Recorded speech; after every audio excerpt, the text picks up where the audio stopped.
বাবা সাগর, কোথায় গেলি রে বাবা?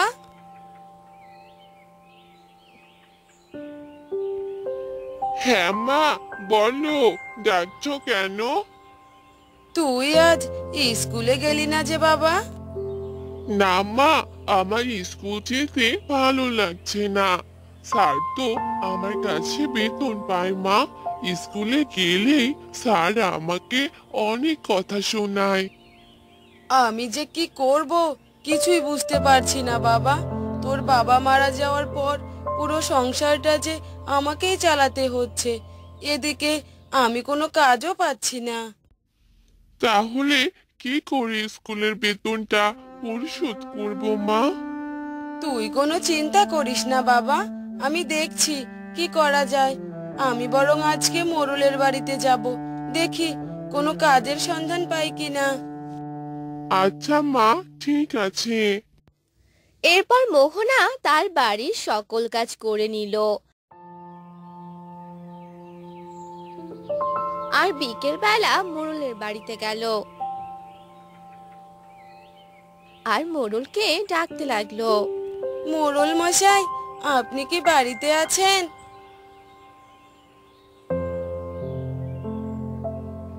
আরে আরে, কি ব্যাপার, তুই আমার বাড়িতে?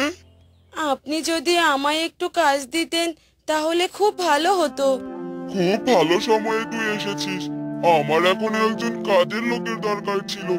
তুই বরং কাল থেকেই কাজে চলে আসিস। আচ্ছা মোড়ল মশাই, ঠিক আছে। এরপর মোহনা বাড়িতে চলে আসে।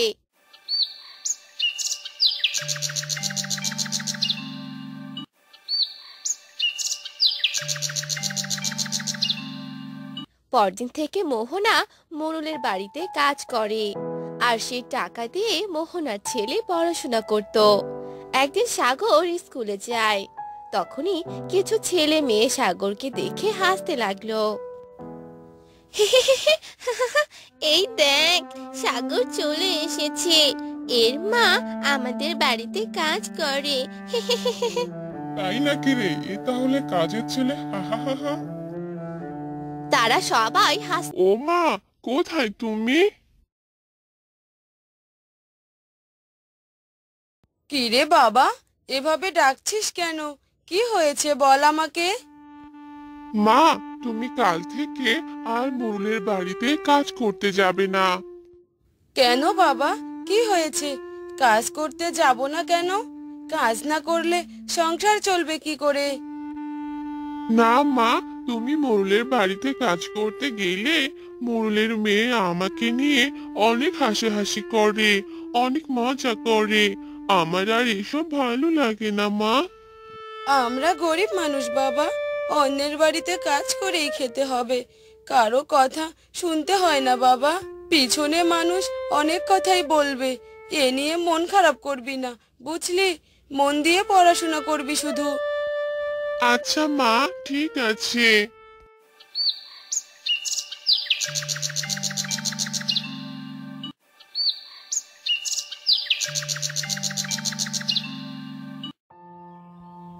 এভাবে অনেকদিন চলে গেল।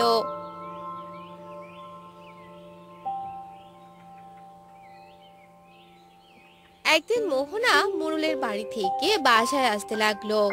তখনই এক বৃদ্ধা তার মাথায় করে এক ঝুড়িতে অনেকগুলো গাজর নিয়ে যাচ্ছিল। আরে কাকু, দাঁড়ান দাঁড়ান। কি রে মা, ডাকছিস কেন? আপনার এই ঝুড়িতে কি কাকু? এগুলো গাজর নিবে নাকি? অনেক ভালো গাজর এগুলো। না কাকু, আমার কাছে তো কোনো টাকা নেই, আমি কিভাবে কিনবো? আচ্ছা ঠিক আছে, তুই বরং এই গাজরের বীজগুলো নে, বাড়িতে গিয়ে এগুলো রোপণ করিস। এই নে। আচ্ছা কাকু, ঠিক আছে। আপনাকে অনেক ধন্যবাদ আমাকে সাহায্য করার জন্য। একথা বলে মোহনা সেখান থেকে চলে গেল। আর বাড়িতে গিয়ে তাদের উঠোনে সে বীজগুলো রোপণ করে দিল। এসব দেখে মোহনার ছেলে বলতে লাগলো, মা, এগুলো কি? তুমি উঠোনে কি লাগিয়েছো? এগুলো গাজরের বীজ বাবা। গাজর চাষ করব। যা, বালতি ভরে পানি নিয়ে আয়। এখানে পানি দিতে হবে। আচ্ছা মা, ঠিক আছে, আমি এখনই পানি নিয়ে আসছি।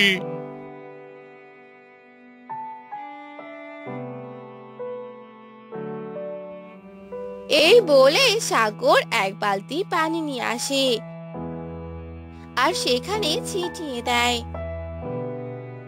আর এভাবে অনেকদিন চলে যায়। একদিন সকালবেলা মা দেখো, বীজগুলো থেকে তো গাছ বেরিয়েছে।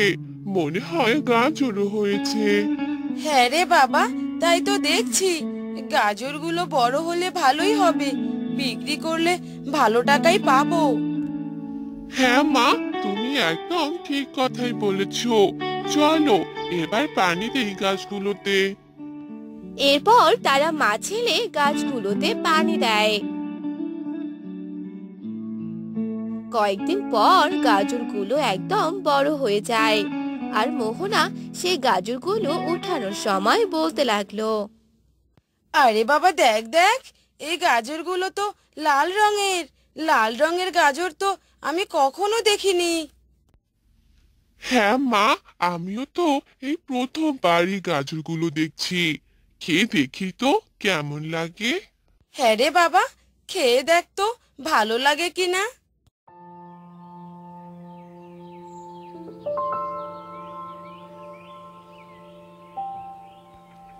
আরে বাহ, এই গাজর তো অনেক সুস্বাদু। মা, এই গাজর যে একবার খাবে সে বারবার খেতে চাইবে। তাই নাকি রে বাবা? তাহলে এই গাজরগুলো তুই বাজারে বিক্রি করে আয়। তাহলে কিছু টাকা পাবো রে বাবা। আচ্ছা মা, ঠিক আছে। এরপর সাগর সেগুলো গাজর বাজারে নিয়ে গিয়ে বিক্রি করলো। আর সেগুলো বিক্রি করে অনেকগুলো টাকা পেল। আর এগুলো টাকা পেয়ে সাগর অনেক খুশি হয়ে গেল। মা, এই দেখো, গাজরগুলো বিক্রি করে অনেক টাকা পেয়েছি। তাহলে এবার আমাদের সংসারটা ভালোভাবে চলবে রে বাবা।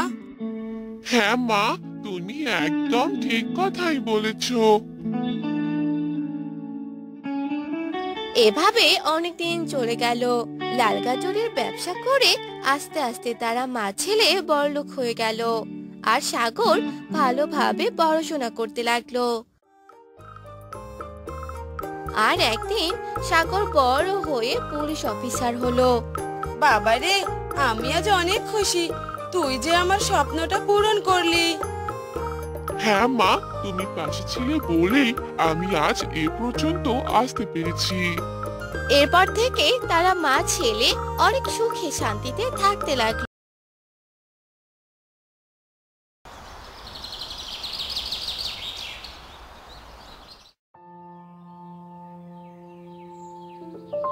আরে মালিক, আপনি কি না এই ঘরে বসে আছেন আর আমি আপনাকে খুঁজে বেড়াচ্ছি। কেন রে, আমায় আবার খুঁজছিস কেন? বল, কি হয়েছে? আরে মালিক, এভাবে ঘরে বসে থাকলে কি আর চলবে? ওদিকে শ্যামল বাবুর কাছ থেকে আপনার পাওনা টাকা যে নিতে হবে। ভালো কথা মনে করে দিয়েছিস তো। চল তাহলে শ্যামলের বাড়িতে যাওয়া যাক। চলুন মালিক, চলুন। এই বলে মোড়ল আর রামু শ্যামলের বাড়িতে যেতে লাগলো। আর বাড়িতে পৌঁছে গেল।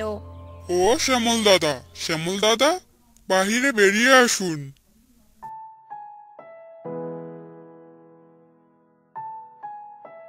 আরে মোড়ল মশাই, আপনি এখানে আসুন, বসুন। আমি এখানে বসতে আসিনি, আমার টাকা কবে ফেরত দিবি সেটা বল। ইয়ে মানে, আসলে মোড়ল মশাই, এবার যদি মাঠে ভালো ফসল হয় তবে আমি আপনার টাকা পরিশোধ করতে পারবো। তুই তো এখনো মাঠে কোনো ফসল ফলাসনি, তাহলে ফলন হবে কোথা থেকে বলতো আমায়? হ্যাঁ মোড়ল মশাই, আপনি আমাকে আর একটু সময় দিন, তাহলে আমি আপনার পুরো টাকাটা দিতে পারবো। ঠিক আছে, তুই যেহেতু এত বলছিস তাহলে তোকে আর কিছুদিন সময় দিলাম। এসব আপনি কি বলছেন মালিক? আপনি শ্যামল দাদাকে আরো সময় দিবেন? এ আপনি কি করছেন? আমি যা বললাম তাই হবে। চল এবার বাড়িতে যাই। এরপর মোড়ল ও রামু সেখান থেকে চলে গেল। অন্যদিকে শ্যামলের বউ শ্যামলের কাছে এলো। হ্যাঁ গো, তুমি তো মোড়ল মশাইয়ের কাছ থেকে কিছুদিনের সময় নিলে, কিন্তু এবার জমিতে কি চাষ করবে? হ্যাঁ গো গিন্নি, আমি সেটাই ভাবছি, এবার মাঠে কি যে চাষ করব। আর এদিকে দেখো, কোনো বৃষ্টিই পড়ছে না, মাঠের মাটি যে শক্ত হয়ে আছে। তুমি একা একা কি করে মাঠ চাষ করবে? গোপাল দাদাকে কাজে নাও। গোপাল দাদাকে কাজে নিলে আমি টাকা কিভাবে দেব? আমার কাছে যে কোনো টাকা নেই, আমাকে একাই জমি চাষ করতে হবে। আচ্ছা ঠিক আছে, তাই করো তাহলে। যাও, এবার মাঠে যাও। এরপর শ্যামল মাঠে চলে যায় আর কোদাল দিয়ে মাটি খুঁড়তে থাকে। আরে বাবা, এত গরম, ও আর পারছি না। এদিকে মাটিটাও যে শক্ত হয়ে আছে। এ কথা বলে শ্যামল পুরো মাঠ চাষ করে নিল আর সন্ধ্যার দিকে বাড়িতে ফিরে এলো।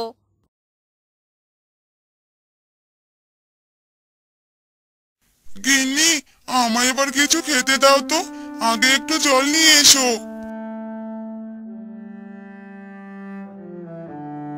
এই নাও, জল খেয়ে নাও। হ্যাঁ গো, জমিটা চাষ করেছো তো? হ্যাঁ গো গিন্নি, চাষ করেছি, কিন্তু আমার আজকে অনেক খারাপ লাগছে। অনেক রোদ ছিল, অনেক খারাপ লাগছে গো। তুমি এবার খাবার খেয়ে ঘুমিয়ে পড়ো, তাহলে ভালো লাগবে। এরপর শ্যামলের বউ শ্যামলকে খেতে দেয় আর শ্যামল খাবার খেয়ে শুয়ে পড়ে।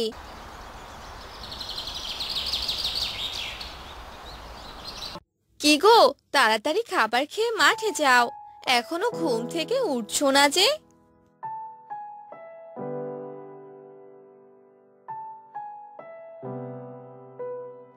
সে কি, তোমার শরীরে তো অনেক জ্বর, এত জ্বর আসলো কি করে? এবার তো তুমি মাঠেও যেতে পারবে না, কি হবে এবার? যাই, আমি বরং ডাক্তারের কাছ থেকে ওষুধ নিয়ে আসি। এ কথা বলে শ্যামলের বউ ডাক্তারের কাছে যায় আর ঔষধ নিয়ে আসে আর শ্যামলকে খাইয়ে দেয়।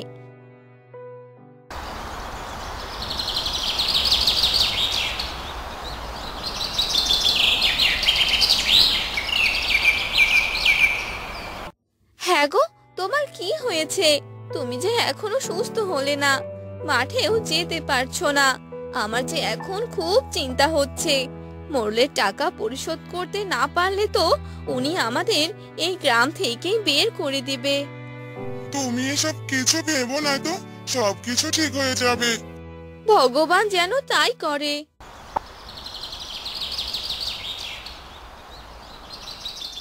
রাতের বেলা প্রচুর পরিমাণে বৃষ্টি হলো, যার কারণে শ্যামলের পুরো মাঠে কচুরিপানা ভরে গেল।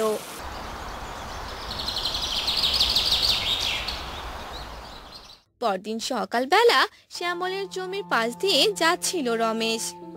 আরে এ কি, শ্যামল দাদার পুরো জমিতে তেতো লাল কচুরিপানা হয়েছে। আমি তো শুনেছি এই লাল কচুরিপানার অনেক দাম। যাই, এ কথা শ্যামল দাদাকে বলে আসি।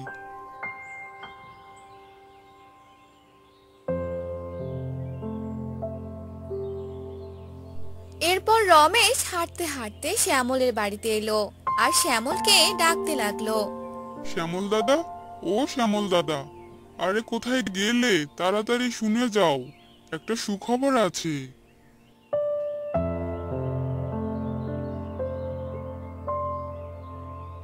আরে রমেশ দাদা যে, আসুন, ভেতরে আসুন। আরে না বৌদি, আমি বসবো না, আপনাদের সুখবর দিতে এলাম। তা শ্যামল দাদা কোথায়? সে তো বিছানায় শুয়ে আছে, অনেক অসুস্থ। আপনি আমায় বলুন। আরে আপনাদের জমিতে যে লাল কচুরিপানা হয়েছে, আপনারা কি জানেন না নাকি? লাল কচুরিপানা? হ্যাঁ বৌদি, লাল কচুরিপানা। এই লাল কচুরিপানার যে অনেক দাম। এই লাল কচুরিপানা যে একবার বিক্রি করে সে তো অনেক ধনী হয়ে যায়।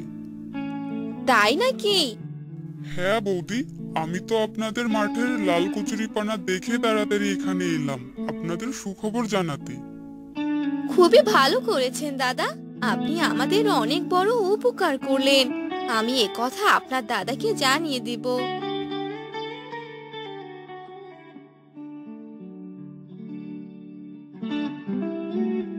এ কথা শুনে রমেশ সেখান থেকে চলে গেল।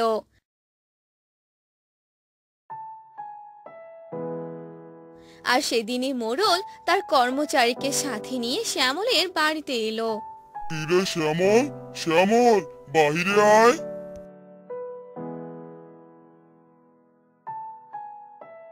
হ্যাঁ মোড়ল মশাই, বলেন। আর কতদিন সময় নিবি শুনি? টাকা কি ফেরত দিবি না নাকি? হ্যাঁ মোড়ল মশাই, আপনি কালকেই সবগুলো টাকা ফেরত পাবেন, কারণ আমার মাঠের এবার লাল কচুরিপানা চাষ হয়েছে। আরে শ্যামল দাদা, কি সব বলছেন আপনি? লাল কচুরিপানা? লাল কচুরিপানার যে অনেক দাম। তাই নাকি রে? হ্যাঁ মোড়ল মশাই, আমি একদম ঠিক কথাই বলছি। তাহলে তো ভালোই হলো, আমি এবার পুরো টাকাটাই পাবো। তাহলে কালকেই যেন আমি আমার টাকা পাই। এরপর মোড়ল তার বাড়িতে চলে গেল। শ্যামল কিছু লোকের সাহায্যে তার মাঠের সব লাল কচুরিপানা উঠিয়ে নিল আর সেগুলো বিক্রি করে মোড়লকে টাকা দিয়ে দিল আর নিজেরাও কিছু টাকা রেখে দিল।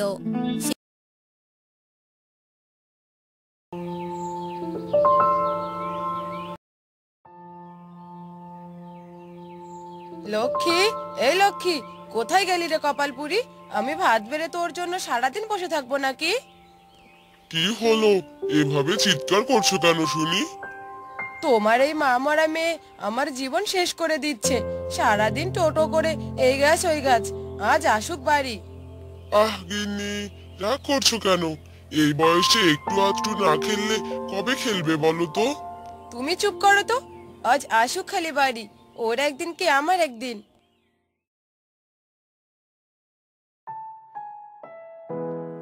ওই তো একটা আম কি সুন্দর পেকেছে, ওই আম তো আমার চাই চাই, কিন্তু কিভাবে পারবো?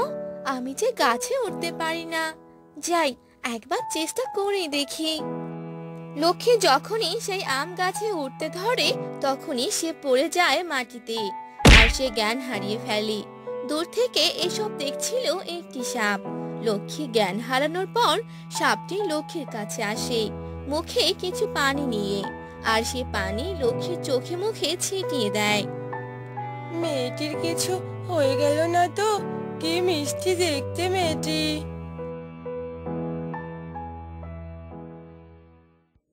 সাপ সাপ, বাঁচাও! কে কোথায় আছো? বাঁচাও আমাকে! তুমি চিৎকার করো না, আমি তোমার কোনো ক্ষতি করব না।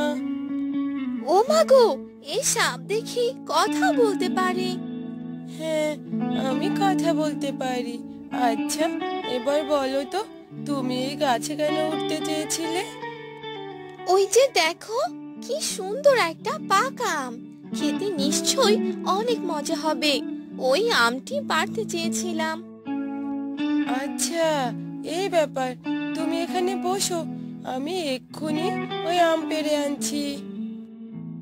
এরপর সাপটি গাছ থেকে আমটি পাড়ে আর লক্ষ্মীকে দিয়ে দেয়। সাপ দেখলে সবাই ভয় পায়, কিন্তু তুমি কত ভালো, আজ আমার প্রাণ বাঁচালে। আজ থেকে আর কখনো গাছে উঠবে না। কিছু খেতে ইচ্ছে করলে এই নদীর ধারে এসে বন্ধু বন্ধু বলে 3বার ডেকো, আমায় পেয়ে যাবে। আজ থেকে তাহলে আমরা বন্ধু। জানো তো সাপ বন্ধু, আমার তো মা নেই, সৎ মা সব সময় আমাকে বকে। মন খারাপ করো না, যখনই তোমার মন খারাপ হবে এখানে চলে এসো, কেমন? এ কথা বলে লক্ষ্মী সেখান থেকে চলে আসে আর সাপটিও নদীতে চলে যায়। এলেন মহারানী, আসুন আসুন। তা মন্ডা মিঠাই কি দেবো বলুন? মা, চুপ থাক মুখ পুরি। ওই অলক্ষণে মুখে আমাকে মা ডাকবি না। মামা করে জন্মের সময় তো একজনকে খেয়েছিস, তবুও তো স্বাদ মেটেনি। কোথায় ছিলি সারাদিন? এ কথা বলে লক্ষ্মীর সৎ মা হাতে থাকা লাঠি দিয়ে লক্ষ্মীকে মারতে থাকে, আর লক্ষ্মী নিরুপায় হয়ে মার খেতে থাকে। মা, মেরো না, আমার যে খুব লাগছে, আমি আর কখনো খেলতে যাব না। যা রান্নাঘরে যা, গিয়ে রান্না কর। এবারের মতো বেঁচে গেলি, পরের বার এমন ভুল করলে বিষ খাইয়ে মেরে ফেলবো তোকে। লক্ষ্মী রান্নাঘরে গিয়ে রান্না করতে থাকে আর কান্না করতে থাকে। মা, তুমি আমাকে একা রেখে কেন চলে গেলে? বাবা যে আমায় একটুকুও ভালোবাসে না।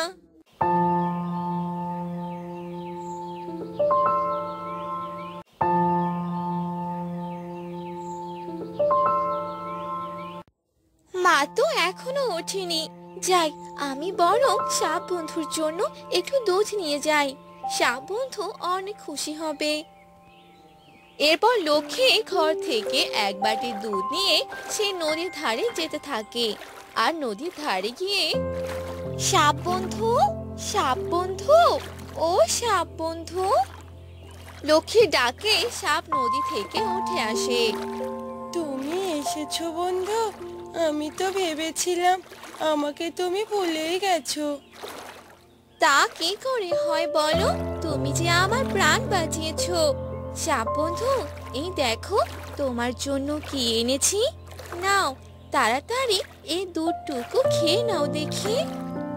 দুধের বাটি এগিয়ে দেওয়ার জন্য যখন হাত বাড়ায়, সাপ তখন লক্ষ্মীর হাতে মারের দাগ দেখতে পায়। কি ব্যাপার বন্ধু, তোমার শরীরে এগুলো কিসের দাগ? ওসব কিছু না, তুমি খেয়ে নাও তো। না, তুমি সত্যি কথা না বললে আমি খাবো না। সাপের জেদের কাছে হেরে লক্ষ্মী সব কথা খুলে বলে।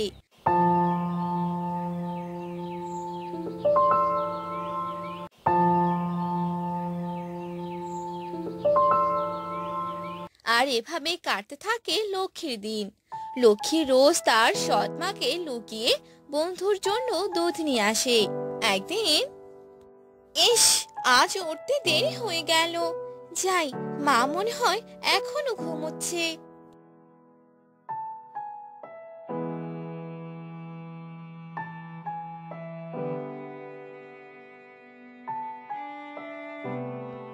তারপর লক্ষ্মী আশেপাশে না তাকিয়ে দুধের বাটি নিয়ে বাড়ি থেকে বের হয়, আর এসব আড়াল থেকে সব দেখছিল তার সৎ মা। ও, তাই তো বলি কয়েকদিন থেকে দুধ কেন কম লাগে। কিন্তু লক্ষ্মী তো দুধ খায় না, তাহলে লক্ষ্মী দুধ নিয়ে কোথায় যায়? দেখতে হচ্ছে ব্যাপারটা।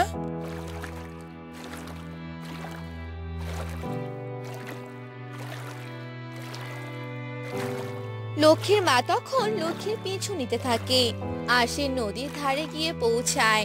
তখন লক্ষ্মীর মা গাছের আড়ালে লুকায়। বন্ধু, এই যে রোজ তুমি আমার জন্য দুধ আনো, তোমার সৎ মা জানতে পারলে তো তোমাকে অনেক মারবে।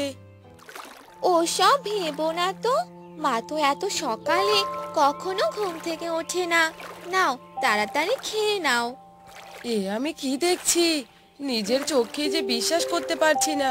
সাপের সাথে বন্ধুত্ব, আবার সাপটি দেখি কথাও বলতে পারে।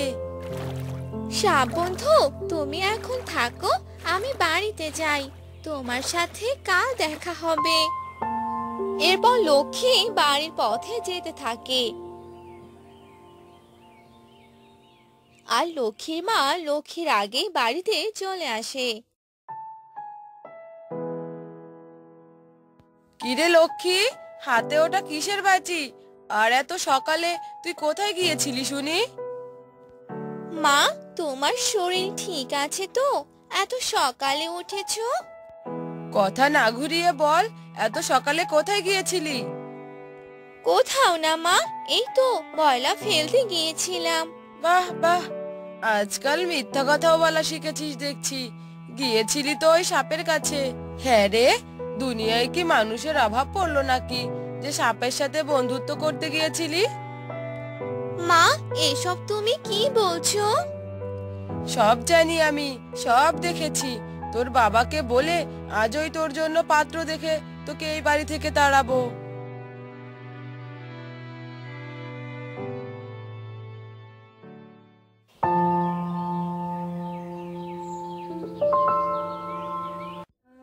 পাত্রপক্ষ তো দেখে গেল, কাল তো আমাকে বিয়ে করে নিয়ে যাবে।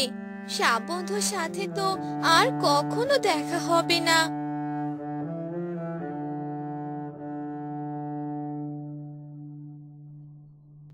এ কথা ভেবেই লক্ষ্মী রাতের বেলা বাড়ি থেকে বের হয়ে যায়, আর তার সৎমা সেটা দেখতে পায়। লক্ষ্মীর পিছু পিছু যায়। সাপ বন্ধু, সাপ বন্ধু, ও সাপ বন্ধু।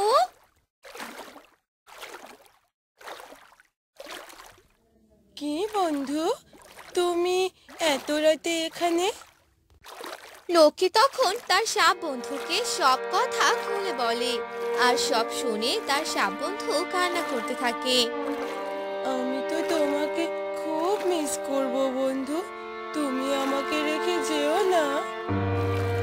আমার যে কিছু করার নেই বন্ধু, আমি নিরুপায়, আমি গেলাম। তখনই সাপটি লক্ষ্মীর পথ আগলে দাঁড়ায়।